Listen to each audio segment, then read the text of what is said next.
Chief Meteorologist Alana Brophy. Alana, give us a bit more insight here. Okay, well, we just had a winter storm, Sarah. So can we just slow it down on the spring flowers? I mean, give us a second to breathe. No, we'll get there. We'll get there, and perhaps the high pressure that's moving in and the warmer temperatures will bring those trees out of dormancy. We'll have to keep an eye on it. Always a sight to see.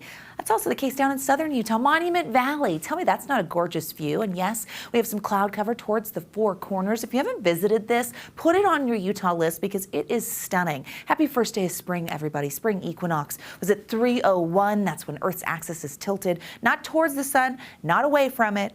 We've got an equal amount of daylight and darkness at all of the latitudes. We're there. We've transitioned seasons, which means we take a look at the weather for our seasonal outlook. The Climate Prediction Center putting this out for the next 3 months. Precipitation-wise, the Pacific Northwest looks healthy, but drier than average. In the desert Southwest, the Great Lakes also look to get above average conditions, but will be drier than normal in the Beehive State. Equal chances for moisture in the north, but drier into central, eastern, and southern Utah and the Four Corners, which we just saw with Monument Valley, looks to be the driest, so below average when it comes to precip. Temperature-wise, we're going to be warmer than normal. That extends from Utah into the southern portion of the state and up the east coast.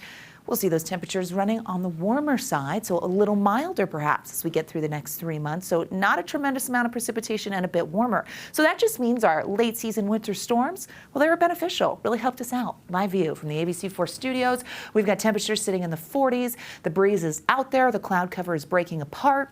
A more westerly flow today, but temperatures are still running below average. Deck of clouds on the move in the last few hours, pushing over now towards the basin and Uinta County, eastern Utah. We'll see the cloud cover. We get a break in the action, but increasing clouds are expected as we head into our Friday. Temperatures right now sitting in the 40s throughout northern Utah, 50s in Moab, 64 in St. George. We're just about 5 degrees below where we typically are in southern Utah. In the north, it's a bit more of a departure. While we're sitting at 46, 57 is the average high. But overall, when you compare this to yesterday, which was the wake of our winter storm, we are warmer, which is good news. Milford and Cedar City making big jumps, warming up.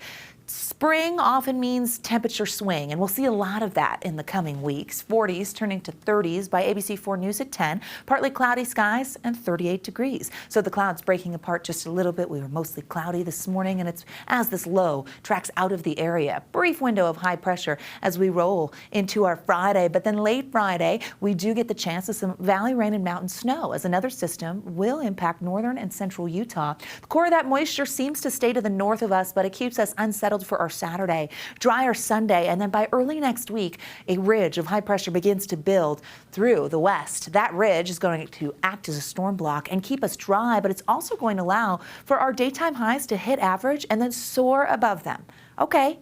Are you ready for spring warmth? It's coming. Here's our Saturday precipitation outlook. So I just showed you that system, and we can see that the further north you go, the better chance you get at seeing that wet weather, but it does extend all the way down to the I-70 corridor for a slight chance of a valley rain shower or mountain snow shower. High pressure on the move for our Friday, increasing cloud cover midday, and here it comes. Valley rain, mountain snow. This is my ABC4 News at 10 tomorrow. We see that wet weather will hold on for the overnight. That's by 3 a.m.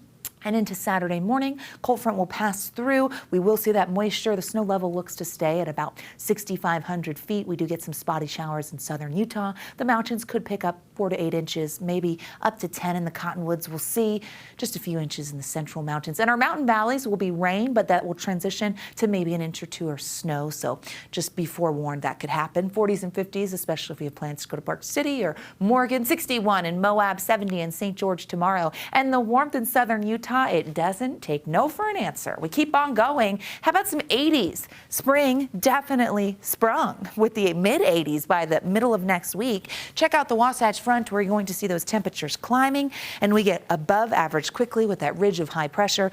Saturday's system is weaker compared to what we just saw, but we will definitely see drier conditions to follow. Mid-70s next Thursday. Gosh, I'm not even going to be here. Bye. I'm leaving. No, so the cherry blossoms are coming, though. They will. Okay. Eventually. We'll get there. We'll wait a little bit.